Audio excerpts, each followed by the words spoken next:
గురువుగారు, చిన్నపిల్లలకి ఎక్కువగా మనం చెప్పేటువంటి కథ ఏడు చేపల కథ. ఈ ఏడు చేపల కథ వెనక దాగి ఉన్నటువంటి తాత్విక అంతరార్థం ఏంటో తెలియజేస్తారా?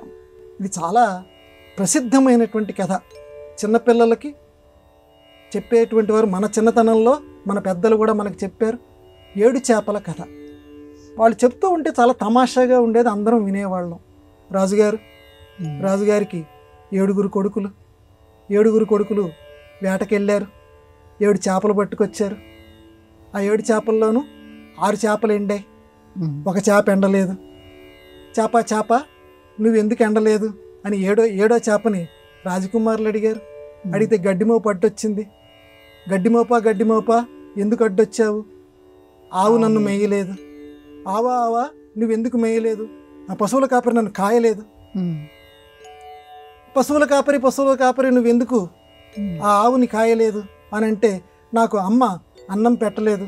అమ్మ నువ్వెందుకు అన్నం పెట్టలేదు అని అంటే, పిల్లవాడు ఏడుస్తున్నాడు. పిల్లవాడా ఎందుకు ఏడుస్తున్నావు? నన్ను చీమ కుట్టింది. చీమ ఎందుకు కుట్టావు అని అంటే, నా బంగారు పుట్టలో వేలు పెడితే నేను కుట్టను. ఎక్కడన్నా అసలు ఈ కథకి ఒక పొంతన ఉందా? రాజుగారి కొడుకులు అన్నావు, అంతవరకు బాగుంది. ఆ మొదటి వాక్యం చాలా బాగుంది. రాజుగారి కొడుకులు వేటకి వెళ్ళటం ఏమిటి? సరే, వేటకి వెళ్ళారు, అది కూడా బాగుంది. వేటకి వెళ్తే చేపలు తీసుకురావటం ఏమిటి? ఎవరైనా వేటకి వెళ్తే ఏదైనా జంతువులను వేటాడి పట్టుకురావాలి. అందులోనూ 6 చేపలు కాదు, 8 చేపలు కాదు, 7 చేపలు తీసుకొచ్చారట. 7 చేపల్లోనూ ఒక చేప ఎండలేదట. దీని వెనకాల మన సంప్రదాయంలో ఉన్నటువంటి, మన సనాతన ధర్మంలో ఉన్నటువంటి అద్భుతమైనటువంటి వేదాంత అర్థం ఉన్నది.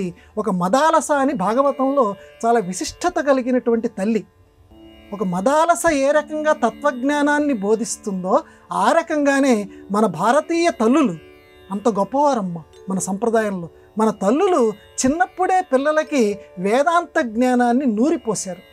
ప్రత్యక్షంగా నూరిపోయకుండా, అంటే అన్నప్రాసన రోజే ఆవకాయ పెట్టకుండా, మామూలుగా సరదాగా ఒక కథ. వాడు కొంచెం పెరిగి పెద్ద అయ్యేవాడైన తర్వాత ఆ పిల్లవాడు ఆలోచిస్తాడు, ఎందుకు ఇలా చెప్పింది అమ్మ? అలా ఆలోచించాలని వాళ్ళ తాపత్రయం.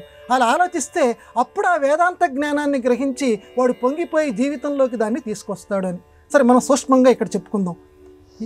రాజు అని అంటే ఇక్కడ జీవుడు, ఈ భూలోకంలో జీవిస్తున్నటువంటి మానవులకు సంబంధించినటువంటి ఒక జీవుడు.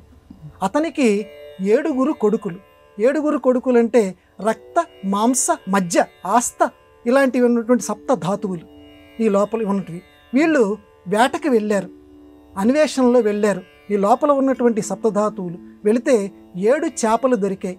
7 చేపలు అంటే అరిషడ్ వర్గాలతో పాటుగా ఒక మనస్సు. అరిషడ్ వర్గాలంటే కామ, క్రోధ, లోభ, మోహ, మద, మాత్సర్యం, ఈ 6 వానితో పాటుగా మనస్సు. 7 చేపలు వీళ్ళకి దొరికాయి. అంటే శరీరంలో ఉన్నటువంటి భాగాలకి 7 చేపలు దొరికాయి. అందరిలోనూ ఉంటాయి ఇంద్రియాలు. ఉంటే అందులో 6 చేపలు ఎండిపోయాయి. ఎలాగో నానా కష్టపడి కామక్రోధ లోభ మోహాలను అణిచేశారు. కానీ 7వ చేప ఎండలేదు. 7వ చేప అంటే మనస్సు. మిగతా ఇంద్రియాలన్నీ జీవుడి యొక్క ఆధీనంలోకి వచ్చాయి, కానీ స్వాధీనంలోకి వచ్చాయి. కానీ ఆ 7వ చేప ఉన్నదే ఆ సంకల్ప వికల్పాత్మకమైనటువంటి మనస్సు. అది కావాలి, ఇది కావాలి అని చెప్పి ఎప్పుడు ఏడిపిస్తూ ఉంటుందే ఆ మనస్సు ఎండలేదు. ఆ 7వ చేపని ప్రశ్నించారు. రాజకుమారులు ప్రశ్న చేస్తే, నువ్వెందుకు ఎండలేదనంటే, గడ్డిమోపు అడ్డొచ్చింది. గడ్డిమోపు అని అంటే అజ్ఞానం అడ్డొచ్చినంత కాలం, అజ్ఞానము అని అంటే మాయ అడ్డుపడినంత కాలం జీవుడు ప్రతిదానికి ఏడుస్తూనే ఉంటాడు. వాడి దగ్గర లేనిది మన దగ్గర ఉన్నా, మన దగ్గర లేనిది వాడి దగ్గర ఉన్నా ఏదైనా బాధే. ప్రతిదానికి ఏడుస్తూనే ఉంటాడు. అందువల్ల గడ్డిమోపు అడ్డొస్తుంది.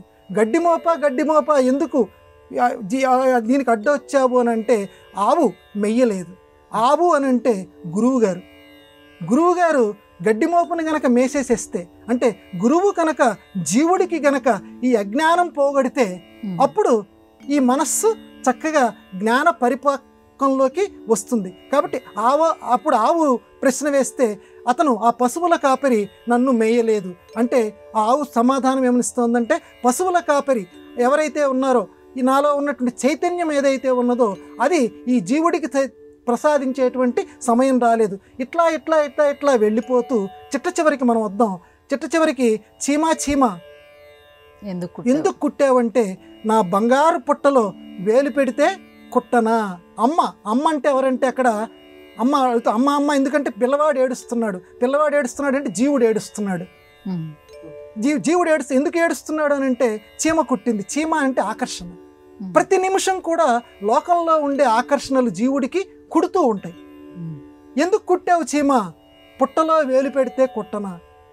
నీకు సంబంధించినవేవో వాటిల్లో కలగజేసుకోవాలి కానీ ప్రతిదీ బాగుంది కదా అని అందులో వేలు పెడితే ప్రతిదీ కూడా నిన్ను కాటు వేస్తూనే ఉంటాయి ఈ లోకంలో ఉన్నటువంటి లౌకిక విషయాలు అని చెప్పి ఎంత జాగ్రత్తగా జీవితంలో మసలాలో ఒక సాధారణమైన కథలో అమ్మ మనకు అద్భుతమైన వేదాంతార్థాన్ని ఈ కథలో తెలియజేసింది.